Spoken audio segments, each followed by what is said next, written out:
Welcome to LOA Today. I'm Walt. With me today are Louis D'Souza and Anne-Marie Young. This is your Daily Dose of Happy. We are so happy you decided to join us today. And continuing a recent trend, we are guestless today. This is, I think, the third time in the last couple of weeks on various days that we haven't had a guest. So we're flashing back to when we just used to have conversations among ourselves, which is cool. I'm liking that. It's also the time of year when we're all anticipating the advent of Christmas, preparing for all the stuff that goes along with that. It's a time of year that can be both thrilling, especially if you have young children, or a big challenge, especially if you have young children. So true. It works both ways, right? But it can also be a challenge because of, you're hanging out with the relatives. I mean, here in the U.S., we actually get double dose of it because we also have the Thanksgiving holiday a month before that. So we have, the time with the relatives where you're dealing with all the relationships that are either good relationships or not so good relationships or challenging or whatever. And then you do it again a month later. So I couldn't imagine doing it twice. I love Christmas, but I couldn't imagine doing it twice. My goodness, I'd be exhausted. So, and then there's people who just, they don't have someone to spend Christmas with. I mean, so you can go to that end of the gamut too. So it's both an enchanting time and it's a challenging time. And sometimes it's both. And so I kind of toss that out there as maybe a starting point for our conversation today. Cause we all know wherever we start, it doesn't matter. We're going to go off in some sort of tangent direction. But I figured that's kind of like a starting point because Anne-Marie, you missed last week, but I remember the week before you mentioned something to me about how you were anticipating Christmas and getting ready for it. But you're probably feeling both of those emotions, right? I mean, both the excitement and, oh my God. Yeah. I mean, it's months of planning for me. I mean, I love Christmas, just love it. Mm-hmm. But there's a lot going on. Like you said, there's a lot with kids. There's school discos, there's Christmas jumper days, there's this, there's that, there's Christmas carol services. So there's a lot going on in their world that I'm trying to remember. There's a lot going on in sort of my world, trying to see all friends, get everything ready, all the presents, get them wrapped.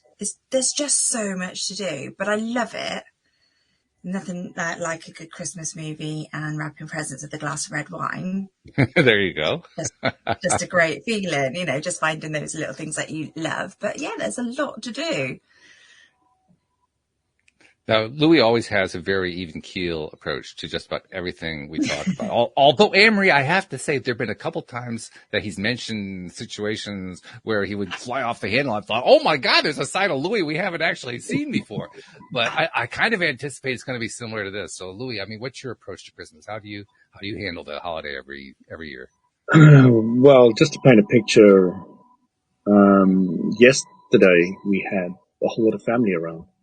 So because we're not here over Christmas because we're in Austria, we decided to get my brother and his wife around and my niece who's over living here for the moment from South Africa. And another relation of ours in London. I can tell you who she is. She's my father's mother's second husband's son's daughter. Okay. Well remembered. Very well done, yeah.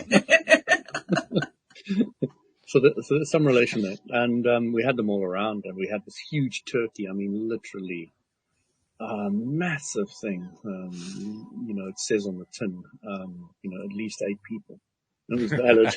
There were 12 of us in it and we didn't even touch sides. But my wife made some incredibly, some like sauerkraut type stuff and all types of weird and wonderful things, and they were all so delicious. You have no idea. Just all home cooked and all the rest of it. And then we go to Austria, and then we have this huge tree and all the presents underneath it, and then we have this big meal, and then after the meal we hand out all the presents, and then the next day is Christmas Day, and there's usually snow for the kids to roll around and throw snowballs at each other.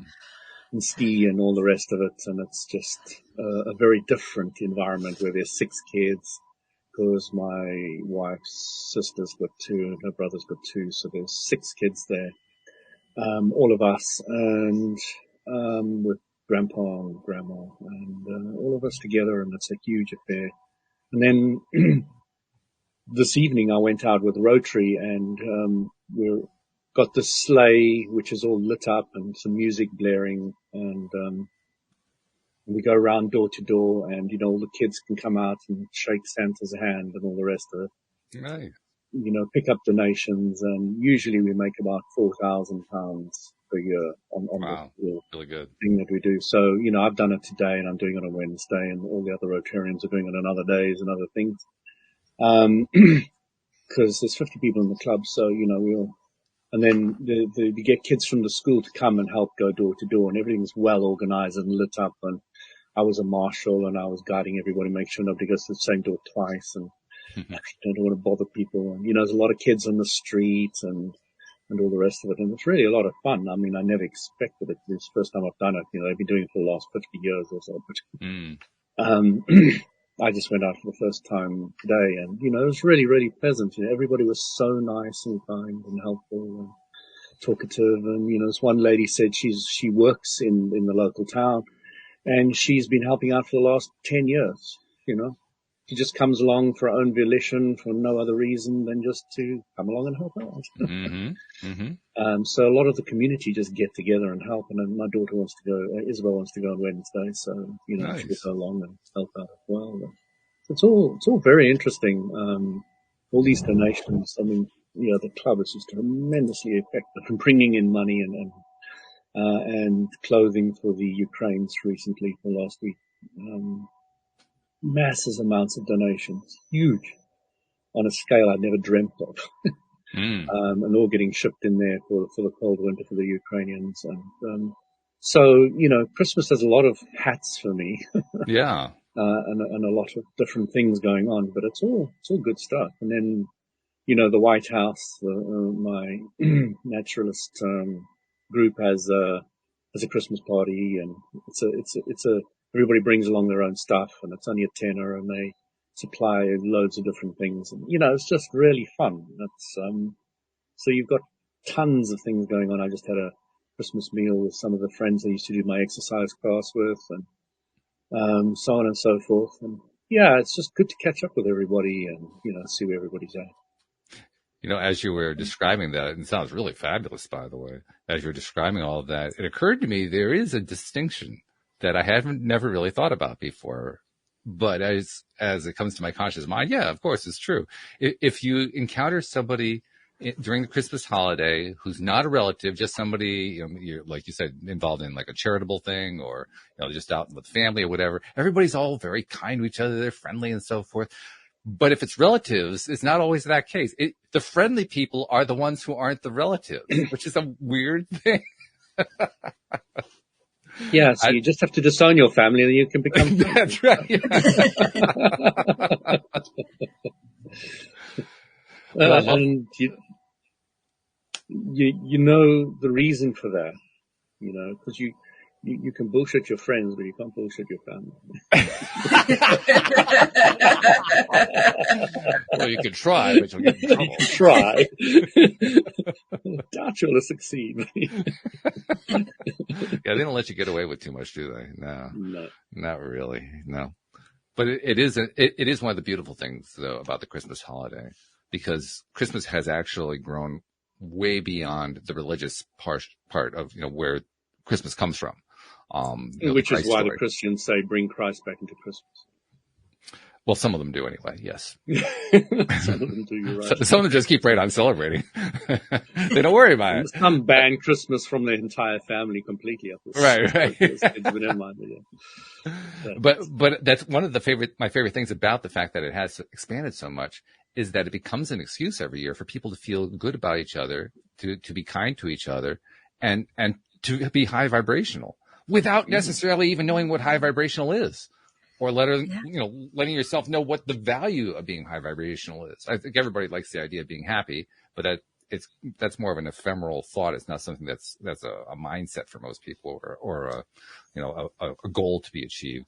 But nevertheless, that happens every single year.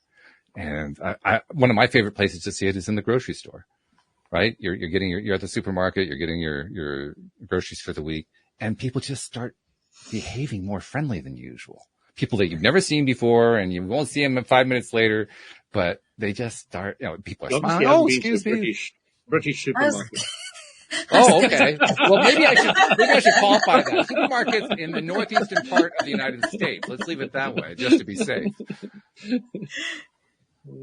But possibly in Virginia, too, because I remember the same thing happened in Virginia. Of course, with Virginians, that was also a thing, too, because you never knew with Virginians. They would smile all the time, even if they hated you, which was really confusing. But the problem with supermarkets these days is we never get into one. Tesco's delivers every week, and I don't see the inside of a supermarket anymore. I don't miss it, I can tell you that. Apparently, yeah. But it's so true. Well, the little one had a school disco, so I was just walking along the road to pick her up from school this evening, and everybody's got their lights on and their headers, and it just makes me smile. I just love seeing it. So I'm just literally walking down the street with a big smile on my face, looking at everybody's lights. And you could be going, Anne-Marie, you could be saying, "You've got too much money for electricity."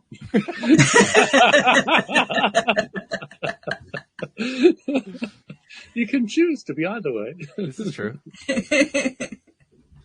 And the element of choice shows up very clearly with the fact that it happens every year. I mean, it's not like we've never seen this before. We saw it last year and the year before that and the year before that. But those of us who love it never seem to get tired of it. It's always fun every single year. It's a beautiful thing. I love that. But when you look at your children, Walt, there's definitely a different level of excitement. Oh, I'm sure. Yes. Yeah. You're like, oh my God, I wish I was like that again. I think I actually am more excited than them. Really? Are you? Yeah, I love it. You're practicing Christ's commandment. Become like children. Oh, yeah. That's for sure. That's for sure. Well, actually, seeing children at this rate, I mean, if you're liking it more than they are. Well, I still believe. Everyone's going to tell me different. All right. That's good. So what has Santa ever brought you? Everything. Yeah. Just depends on how you decide what Santa is. Well, my dad looks just like him, so I can't not. It's literally it's the type of year where my dad's not allowed to say hello to me when he video calls. He has to answer the video call going ho ho ho because he's got a big white beard, big white hair. That's funny. I love that. And all year round. Sorry? How old are you? Over 35. A little bit over 35, yeah. There's actually a television commercial circulating around the United States right now. And in that commercial, I don't remember what the commercial is about. I think it's about mobile services or something. But in the commercial, you see Santa on the phone with just an average person. And Santa is texting. And the average person texts back to him. And the text says, "You only have to work late one night a year."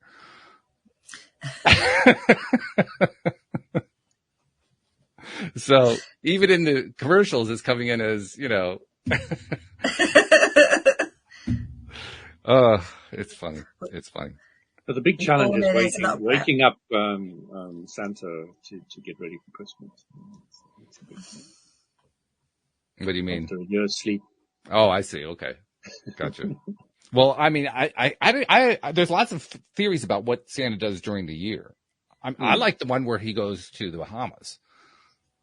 I mean, just hang out on the beach for a while. Well, the child in me is just going, someone's got to do the work, look after the workshops. Come on. Yeah. Well, that's what the elves are for, though. The question is, when do the elves get the time off? Wow. Boxing Day. Yeah, I mean, that's a rough job. Because they spend all year making all the toys, right? You got to really love it. You call it work Boxing Day in America, Walt? We don't normally. We know what it is. We know that in Britain and other countries they refer to it as Boxing Day, but no, we don't. No, it's just another day. It's just another day. Okay. Yeah. Actually, I remember for years. I didn't know why. Well, I actually looked that up one time because I wanted to learn why it was called Boxing Day. But I remember when I was younger, not knowing what Boxing Day was. I'd heard about it, but we never did anything with it. So of course I had no, experience with it. And I didn't understand, why would you want to box somebody the day after Christmas? It didn't make any sense to me. It's all because you got boxing gloves for Christmas. That's what it is. Yeah. That's because you're spending time with your family. Yeah. That was the closest I could come to an explanation. Like, okay, I can kind of get that. Yeah. Yeah, I like Richard Bach's Illusions, the book, when it says, you will know your friends in the first second, but your family may live with under the same roof forever, but you'll never know them.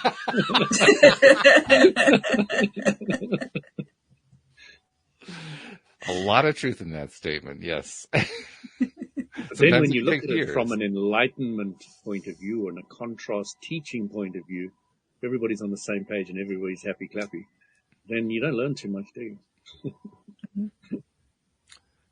Well, I don't know. I think the premise is a little bit flawed, isn't it? Because it is. It is a bit flawed, but it's. Do we all live on the same level? We can have a conversation. Oh, okay. I'm trying to remember a time where everybody in my circle was on the same level. I can't remember one. I mean, I'm not even sure if I can think of one where it was close.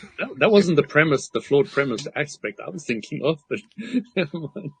Well, not so much flawed as unrealistic, like, rare. Let's put it that way. Very rare circumstance. Extremely, extraordinarily. I think rare it's rare if people have to work 9 to 5 and the people around them they're kind of forced together with. But when you're kind of in my situation where all the friends you've made are kind of friends you've made, you're not forced together with them. Oh, okay. So you're excluding the relatives from the group then? Oh, yes, of course, definitely. Yeah. We were talking about family versus friends, weren't we? Okay. No, I was just talking about spending Christmas, just spending time with people. And, just spending time with people. Yeah. I mean, all on the same vibrational wavelength. I can't remember the last time that happened. I do recall times with the family years ago when we would try to be all on the same level or try to pretend like we were on the same level, but it was just forced. I mean, you could tell. So it doesn't really count. But there's one thing I did very much perceive at certain stages growing up in a big family was there was a family vibration. When we all got together, there was something very, very comfortable about it all. Very harmonious and protective. Well, that's nice. There's a lot of words I could probably throw at it, but I did very much perceive that, specifically in our big family. But, these days I really see a family that's harmonious around me, all my daughter's friends and all the rest of the stuff that goes on. It's unbelievable. Welcome to the contrast. A lot of fun. I think, that having a really balanced, happy child is really almost the exception these days. I don't know. That's probably being a bit bland, but, just looking at all my daughter's friends and all the rest of them. There are a few. I think the challenging part is looking as if a person is always on a certain level, either unbalanced or balanced or whatever. Because I think the reality is everybody just kind of slips in and out. As time goes on, as the year goes on, sometimes as the day goes on. No, I never lose my rag, never.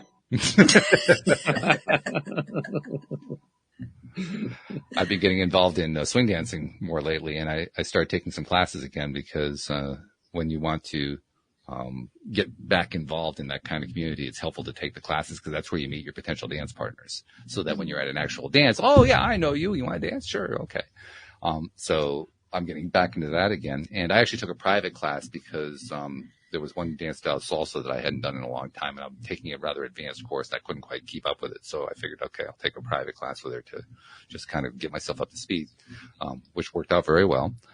After we were done, it was an hour class. After the private lesson was done, I asked her, what you up to today? And she says, I have a 2-year-old and a 4-year-old, and we're going to go cut down a Christmas tree at a Christmas tree farm. I said, oh, that's always fun. And she was kind of half excited about it. And I was kind of curious why she was half excited about it. And then I realized what it was. It's a double-edged sword. On the one hand, it's fun because this is the first time that they're starting to get really aware of what Christmas is all about and what gift giving is all about and so forth. And on the other hand, there's a lot of work for the parents because, the kids pick the tree out and maybe they push the saw a couple times and then it's up to dad to basically do the rest of it. And mom's trying to marshal the kids from going off and, doing something else to get in trouble. I mean, they're constantly still being parents.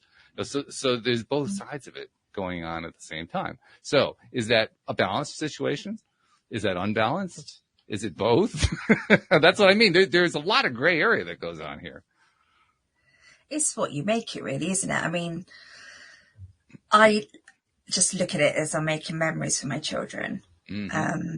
And I'm making memories for myself because they're not going to be this little forever. Right. So I'm just loving that. And I always make sure like every year we have a family day where we go away and we go ice skating and we go for dinner and we just have a good old fun Christmas day and just make those rest. And it starts to be traditions. And those traditions I think are quite lovely as a family because it unites you. So that's also appreciation. I mean, you're doing some big, big time appreciation there. Yeah, it's special. I see the smile on your face. I'm just a bit shocked at the moment. Why is that? Hey, this is a banner moment, Anne-Marie. We shocked Louis. Is that because I was ice skating? No. This is Isabel shocking me because she's just so big now. She's like full-grown adult almost, so wearing mom's clothes. She was like so grown up. So you're going to let us in on the secret, or is this like? It's just that I don't have a little baby girl anymore. Yeah. Yeah. It's not allowed to happen in my house. They're not allowed to grow up. Told you, living with mummy forever. Never land. Okay. No, can't wait to kick him out.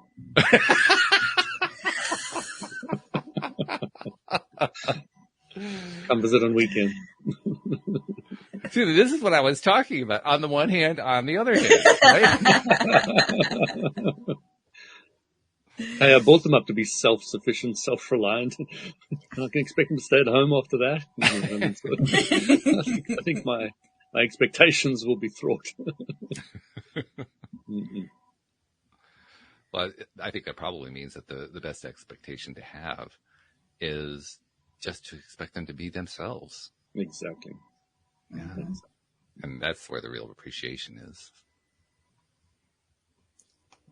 Although it is fun when they're that young. I mean, let's be honest. Yeah. It really is. Doesn't have to be your kids even. Just to being in the house with kids who are doing that, doing all that stuff, learning all that stuff. Just watching their eyes, watching their expressions. I'm going to miss that. Too. Oh, yeah. Well, you never really lose it, though, do you? Because I don't know. The reason I say that is I still remember, when I was relatively that age, I remember what it was like for me. So that's why I said I never really lost it. It's still in my memory. But I also remember being 19, 20 years old and having Christmas at home and just being hungover and not wanting to get up in the morning. Oh, okay. One of those Christmases. Yeah. One of those Christmases, going out with your friends and things. So I remember those days, but yeah. But as they're not growing up, that's not going to be an issue, is it? I have, unfortunately, my crystal ball isn't currently working. It's in the shop. I'm not sure when I'm going to get back. So I'm just going to leave that one alone. I just wanted to say hi to Jeffrey. Hey, Jeffrey. Hey, Jeffrey. How you doing? Nice to have you joining us today. So we're just chatting generally. We're just having a good time because it's one of those rare occasions where we don't have a guest. 2 weeks in a row here. Jeffrey, give us a subject to talk about. Oh, yeah. Jeffrey can come up with in about a minute. That he's really good at, coming up with these very involved. He was involved with a an interview we did last week, and he was writing out these detailed questions. Oh, I think it was David Strickle who was on with us on Thursday. He's writing all these detailed questions and so forth. He's so good at that guy. A lot of fun. So let's see what else is going on. Well, we're dealing with, actually something else I wanted to bring in. I kind of referred to it earlier, but like I said, the Christmas holiday also can be challenging for people. It can be challenging for people who are alone or who feel alone. It can be challenging for people who are living with and dealing with, to put it politely, dysfunctional family units. For some people, Christmas can be traumatic. And is traumatic. And so I bring that up to just give us something else to touch on, because I think we all agree that there's choice involved with that. But there's also that idea that there's choice involved is a challenge, because somebody it is when the Russians are bombing you. Well, okay. not what I had in mind, but all right.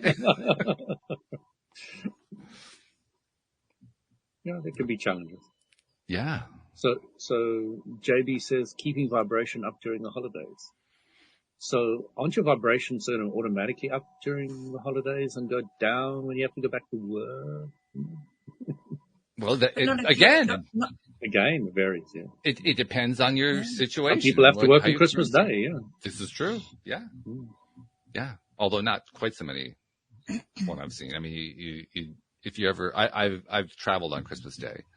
For instance, for many years while my parents were still alive, I would travel from Connecticut to Virginia, driving on Christmas Day. You call that traveling? It's still the same country. Well, when it's a 5 to 600 mile trip, yeah, I call that traveling. I mean, you're driving all day long. I think it counts, But I'd be driving along, and literally everything is closed. I'm on the highway, and I'm seeing shopping malls off to the side, and the parking lots are empty. You never see empty parking lots, but you do on Christmas Day. Or you get off an exit and you drive through an intersection to what is normally a local business area, and it's all empty. The streets are, all the parking spaces are open. I mean, it's just a completely different experience. So you're right. There are some people who do work on Christmas, but most people they're off the streets. In fact, I have a number of friends who are Jewish, and for Jewish people who don't in any way celebrate Christmas, it's an interesting day. Because they'll go to one of those restaurants where the few people who are working are actually working, just so they can have some place to go and enjoy themselves and so forth. And the restaurant's like 3/4 empty, because nobody's there. So yeah, it's quite the experience. I'm not sure if that's the way it is in the UK, but that's very typical here in the US. I think one of the ways that I will be consciously working with trying to even raise my vibration higher is listening to some rampages of appreciation. Just finding them. They're really nice.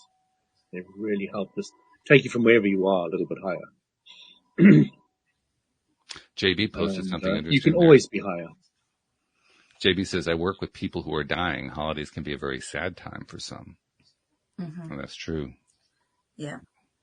We've talked here on the show with a number of people who work in palliative care, helping people end of life, helping family members end of life. With some interesting dialogue, by the way, because I have a wife who does that all the time. That's right. Your wife does that. That's right. And the perspective on that is really interesting, because on the one hand, JB's right. That is a very challenging, very sad time for many.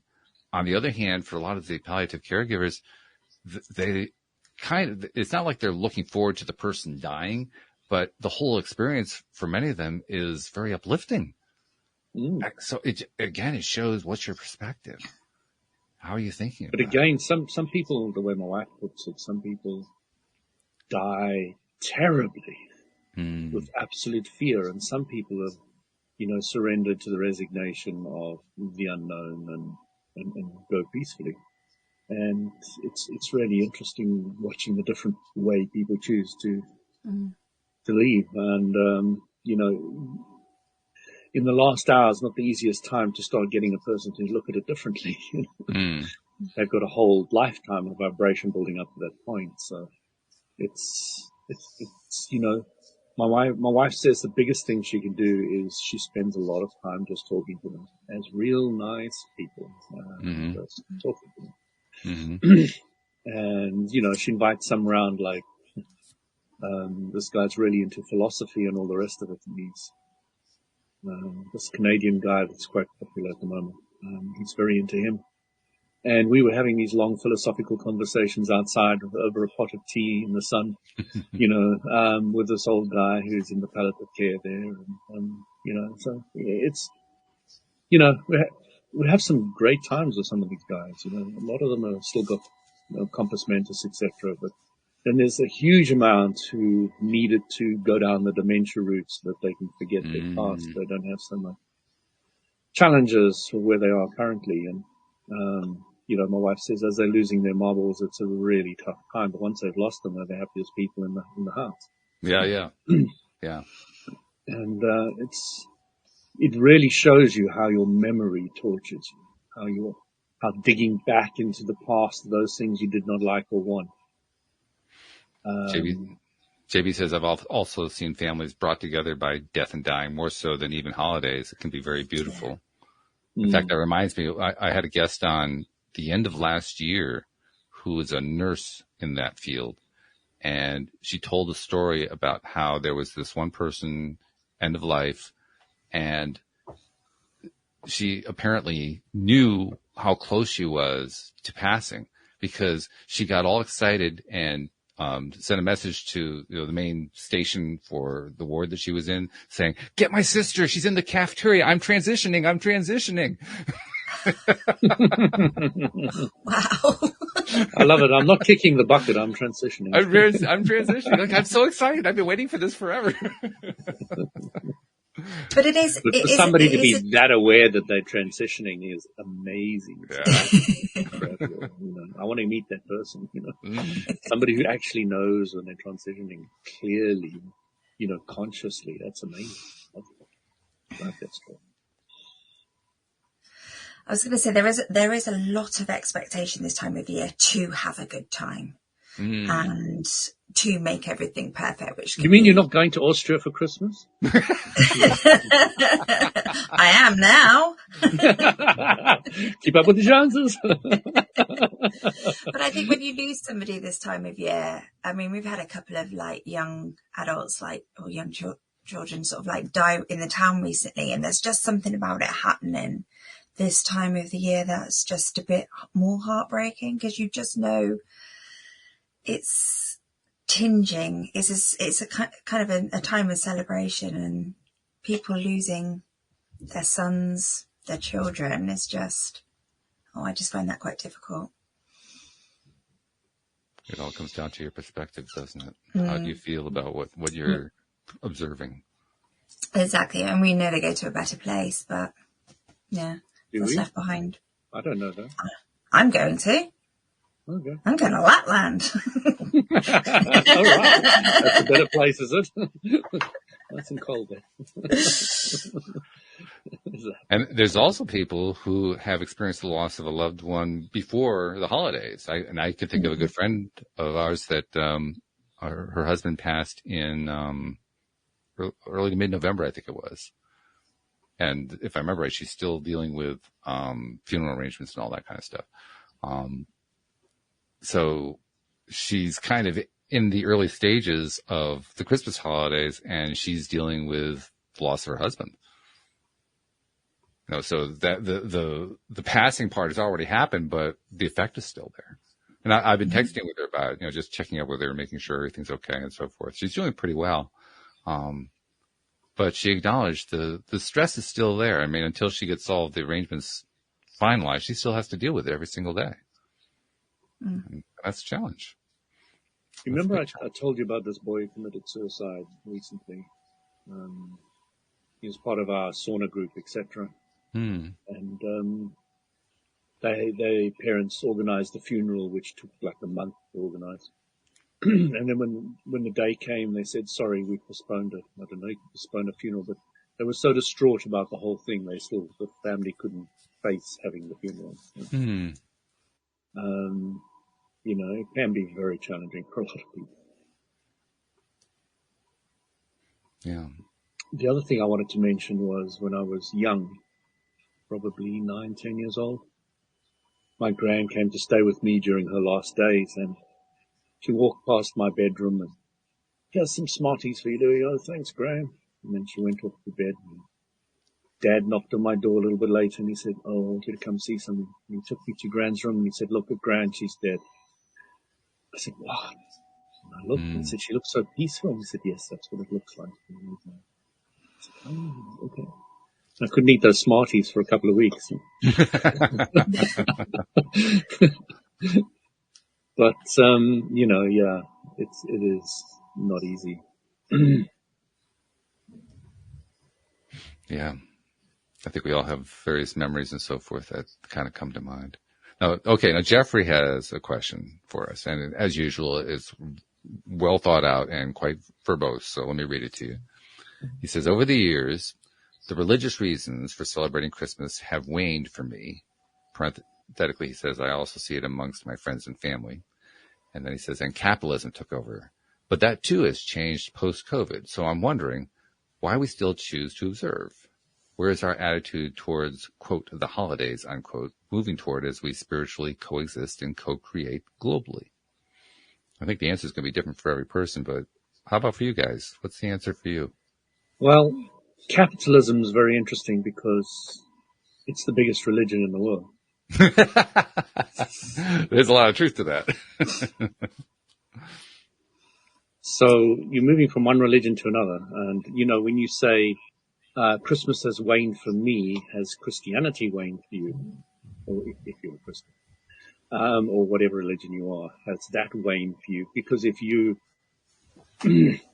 Christianity is waning for you, then of course Christmas will wane for you as well.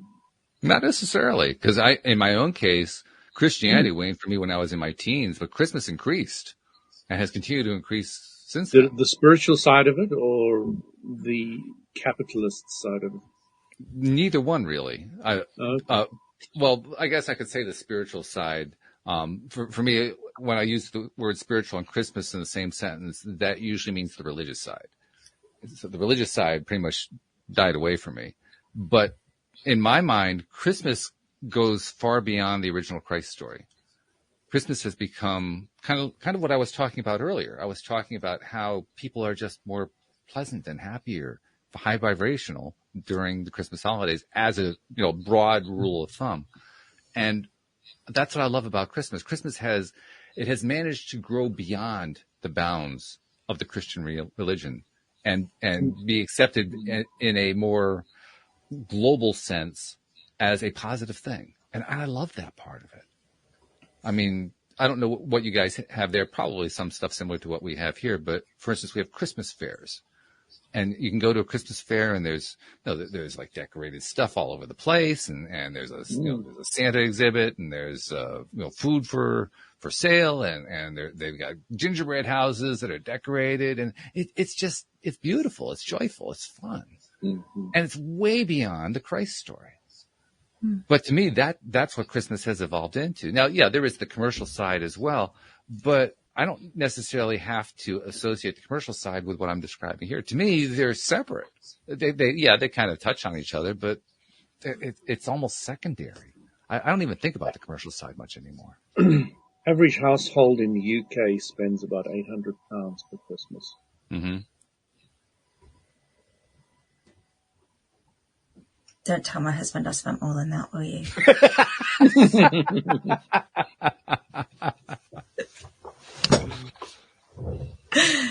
No, but for me, yeah, every year I always focus when I am buying gifts and things that I'm fortunate enough to be able to do that. Mm-hmm. And this year I'm taking the girls to the toy shop so we can buy gifts for people at the moment who may not be in that position. Nice. So we're doing that. So we do that with the food bank, and trying to teach my girls that they're very lucky, and we help each other's out. We look after each other. But for me, Christmas, yeah, I mean, it can be very commercial, but to me, it just feels like it gets magical and magical. And it just seems like it also gets bigger and bigger and bigger. Like, we'll see friends on Christmas Eve morning, we'll go and have breakfast together, and then we see grandparents and we go to our favourite restaurant for dinner on Christmas Eve, and we're going out with all of our friends and meeting up again on the 23rd. So it just seems to be there's all this stuff, and it's all this meeting with people that you love, that you want to spend time with. And I personally just love that. And the thing I'm most looking forward to isn't presents. It isn't necessarily Father Christmas coming for the children. It's finishing work and spending time with my girls, baking cookies, whatever it is we do, go into the park, go out on a bike, whatever it is, just having that opportunity to have time with my family. Yeah. And that's what just makes things bigger every year for me.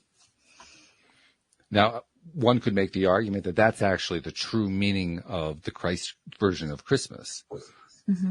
I could actually make that argument fairly easily. I think most Christian churches have kind of twisted the whole thing around. But if you actually look what the person was all about, that person was all about spreading joy and love. And that's what you're talking about. You're talking about spreading joy and love, in your case within the confines of your family, but still you're spreading joy and love. And well, actually beyond it, because you're also giving to other people who are not having the means to do the same kind of thing that you've been doing. So it's actually expanding beyond your family. And that all fits what that personhood was all about, that the whole Christian thing got built up around. So in that sense, it's all still connected. Maybe, but it's not. I'm not doing it for that reason. No. I mean, No. But what you're doing is a celebration of that spirit, yes. and that to me is what it's all about. To me, Christmas is a time to raise your vibration, and in doing so, you share a raised vibration with others. That's Christmas to me, and I love the fact that we have the excuse to do that every 12 months. Exactly, and I think we do have the opportunity to do that every day if we Sure. choose. Oh yeah. But I think that's why it just gets bigger and bigger for me. Yeah. Because I do just love that. And yeah, my vibe just goes through the roof. It's quite funny. I often ask, people, are you a Christian? Are you a Christmas and Easter Christian? And I'm sitting and say, yeah.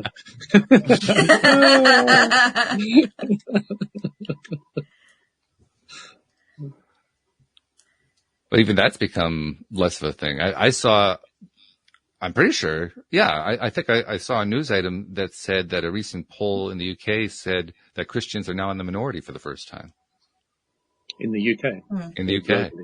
Yeah. Yeah, lightly. No, I can strongly believe that the family unity in the UK has gone absolutely off. It's not as strong as it at all. It's extremely weak from what I've seen.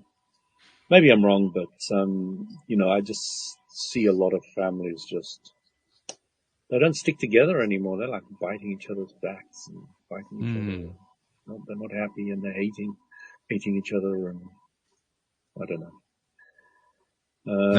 Now, the other part of that same survey, the survey identified that the number of Christians was down, but the number of people who just generically describe themselves as spiritual is up by about the same amount. Oh, yeah. So people have kind of shifted, like I don't count myself as a Christian anymore, but I count myself as spiritual.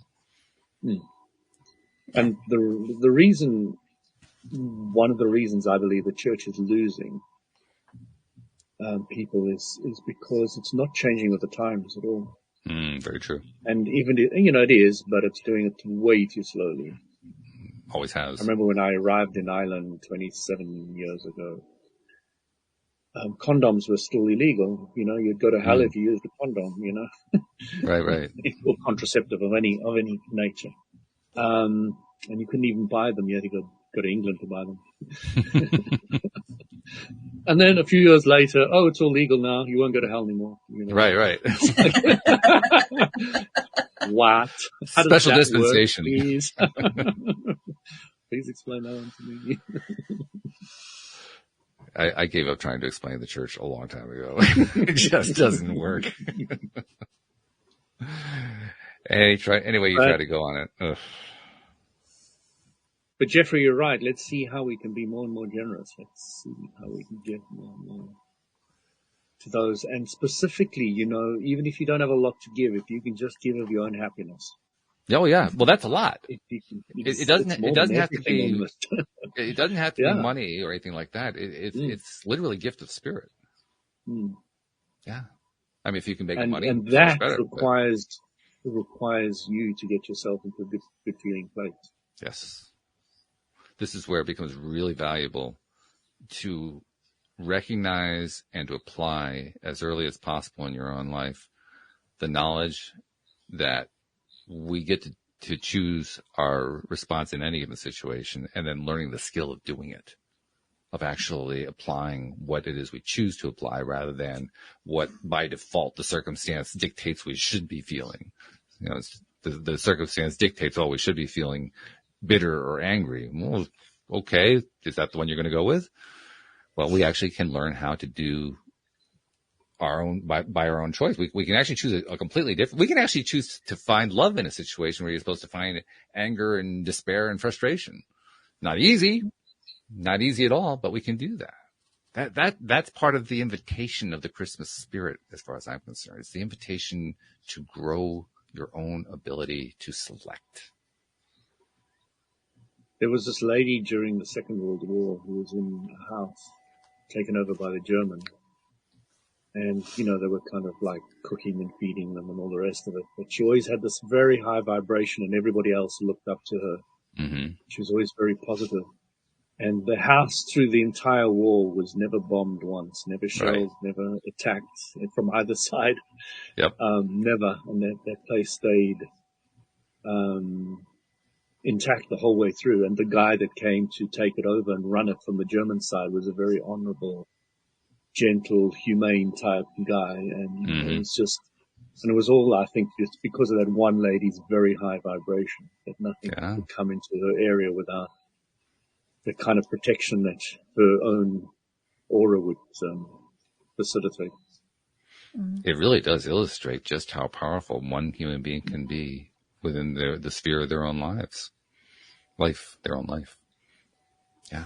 But, even when there were bombs falling around her when she was away from the house, nothing touched her or anybody around her. It's just amazing.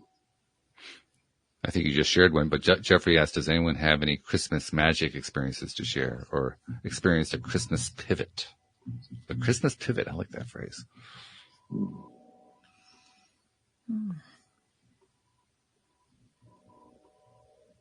Now we're all casting back. Yeah, I'm trying to think. It's all just magic. Sorry, I can't tell. He can remember it. He just not going to tell folks. Sorry.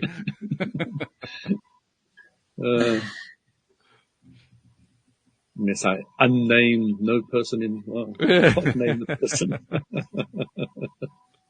Yeah. Well, actually, I can think of one that's directly out of my experience. Yeah, it involved my wife Louise. It was December 2018, and that year, Louise had already developed hyperthyroidism, and she was really, really sick. And she was so sick that she had to go into the hospital on Christmas Eve. Very, very sick, like to the point where I was really concerned about her survival. And I remember we were in the emergency room. We were waiting for the doctors and nurses to do their stuff, and they were, filling her up with fluids and all the usual stuff that they do. And they were giving her drugs to try to stabilize the thyroid. And in the course of all that, she and I got to talking about how, tomorrow's Christmas, but when it comes to, they were saying we'll probably have to keep you over for Christmas as well. And a few days beyond that. And that just didn't resonate with us. Like, no, that's not the way it's going to be. And lo and behold, Christmas night at around midnight, her body did, I call it a thyroid flip. Basically, her thyroid did like a reboot on a computer. Her whole body did a reset. and suddenly her thyroid started working properly. She had also had an arrhythmia. I forget what they call that.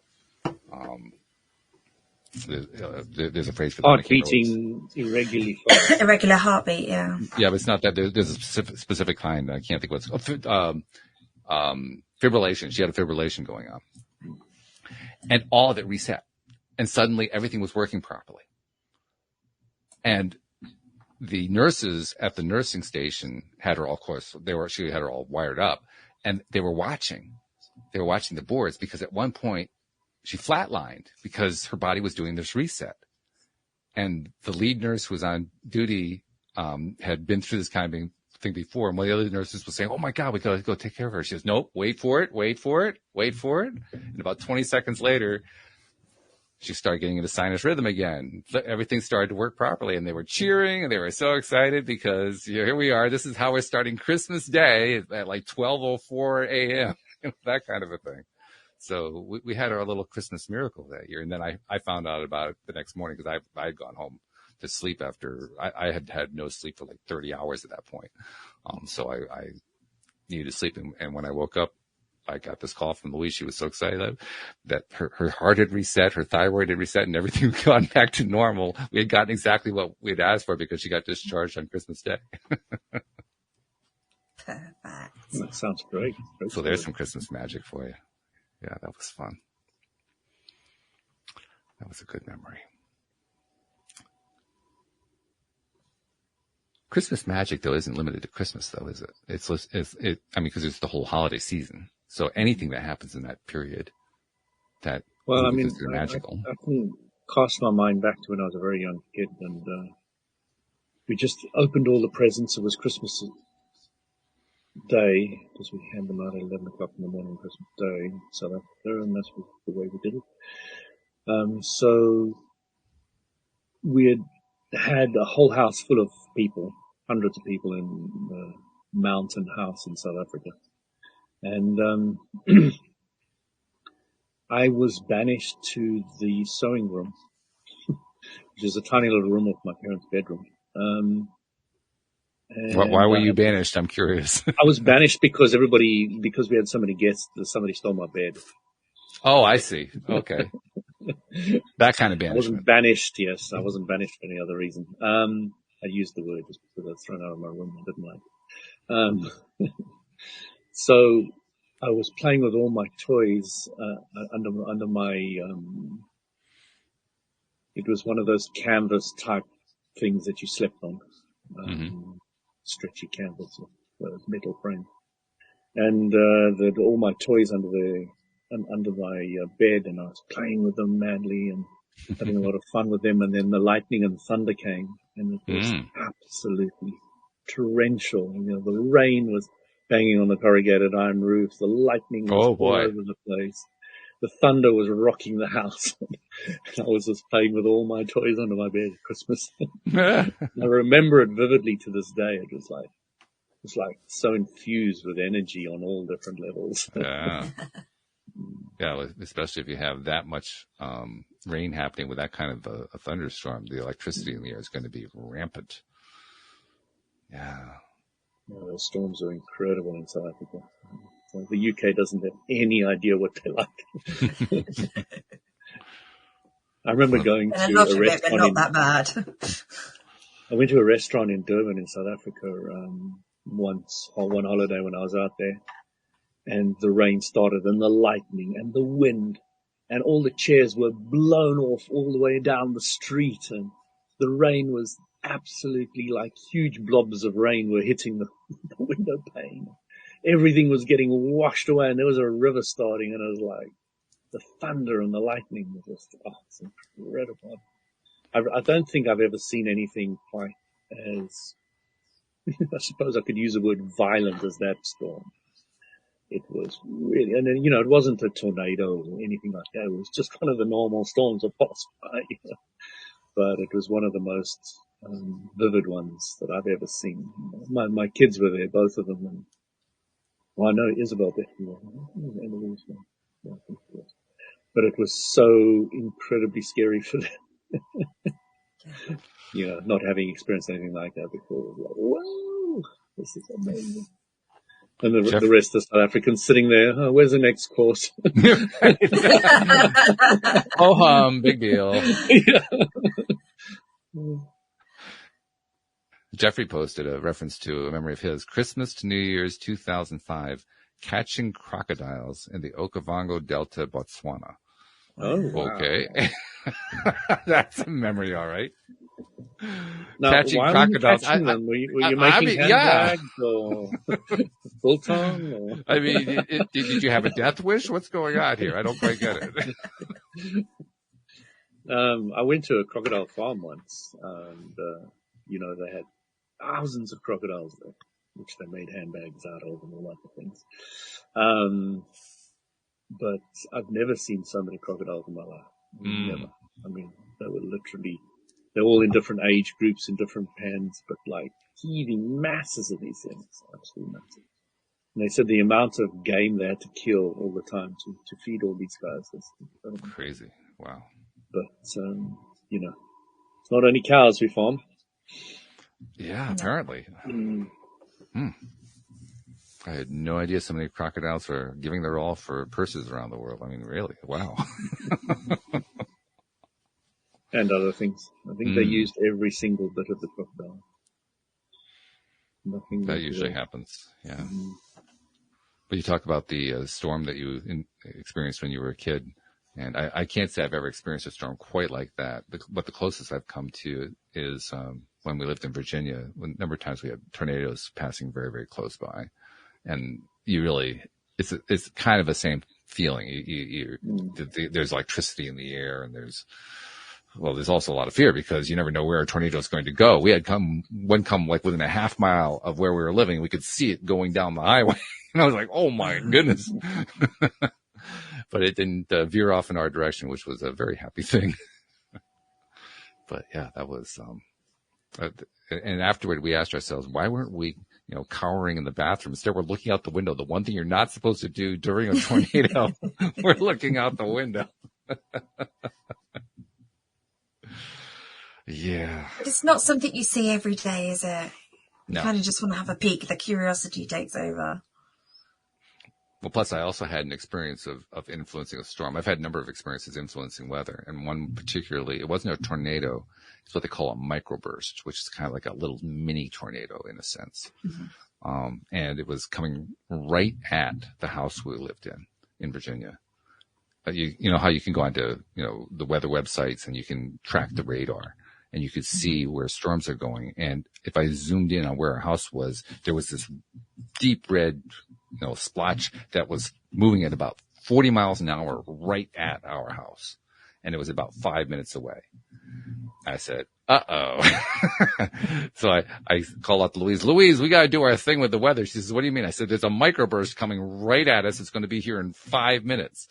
Okay, so what do we do? So we ended up just doing what I normally do. I just focused my attention with all my might on what kind of weather do I want instead. So my favorite weather is 70 degree Fahrenheit, which is roughly 28 degrees, 26 degrees, something like that, Celsius. Blue skies, little puffy white clouds, sun, just gorgeous weather, little light breeze, very, very comfortable. And I try to imagine that as much as I can. So I did that in this case. And then once again, I did the stupid thing. I went outside to see what was happening with the weather as it was coming through. And it was a really weird experience because our house had trees all the way around it. And I knew that the trees were going to be like my weather vane. They were going to tell me what's going on. And sure enough, they're waving all over the place as the microburst is coming through. And there's crazy stuff. You can see, few houses away, you can see all kinds of crazy stuff happening. Directly over our house was blue sky. So the storm went around us on both sides, which was really, really, really weird. In fact, afterward, we drove around the neighborhood to see what had happened. And if you went more than 3 houses away from us on either side, it looked like a bomb had gone off. But our house was pristine. There was nothing. Not even a limb down. There was nothing. It was amazing. Absolutely amazing. So There's a way to end the show. like, oh my God, are you insane? What happened there? I love that. I love that story. Yeah. I've never forgotten that one. The microburst that we redirected. Sorry, neighbors. Hey, that's all I could do. I could just, like, take care of my own space. I couldn't take care of anybody else's at that point. That was the most I could accomplish. Well, this has been a fun conversation about the holidays. So, we'll be doing more shows, of course, between now and then, but, I'll take the time to wish both of you happy holidays, and we'll do it again later on. And happy holidays to all of our listeners, because you never know when people are going to listen to a show. They may be listening to this on Christmas. That'd be kind of cool. So, yeah. I just wanted to mention I'm away from the 17th to the 1st. Oh, you are? Okay. Well, that's right, because you're off to Austria. That's right.